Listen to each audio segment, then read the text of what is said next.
Welcome to A1 TV Telugu news. నేను భువన. Details చూద్దాం. కడప జిల్లా జమ్మలమడుగు వద్ద 17 ఏళ్ల తర్వాత జరుగుతున్న పెద్దమ్మ తల్లి దేవర మహోత్సవానికి భద్రతా చర్యలు పెంచారు. దాదాపు 300 మంది పోలీసులతో 3 సెక్టార్లుగా కట్టుదిట్టమైన బందోబస్తు ఏర్పాటు చేశారు.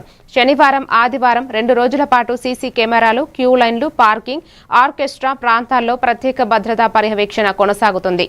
సిఐ భాస్కర్ రెడ్డి భక్తుల వద్ద సహకారం కోరారు. మరియు మార్చి 1వ తారీఖు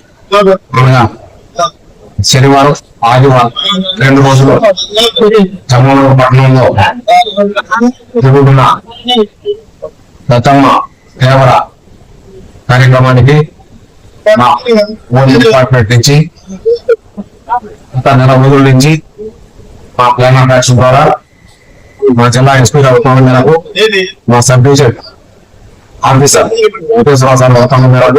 నిర్వహిస్తున్నాము.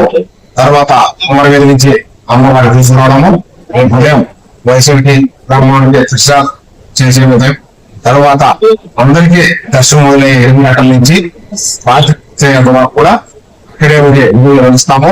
ఎలాంటి అవాంఛనీయ సంఘటనలు జరగకుండా, ఎలాంటి ప్రమాదాలు జరగకుండా, ఎలాంటి టీచింగ్ జరగకుండా ఇచ్చే భక్తులకి సాధ్యంగా దర్శనం చేసుకొని వాళ్ళకి వెళ్ళేట్టుగా ఏర్పాటు చేస్తున్నాం.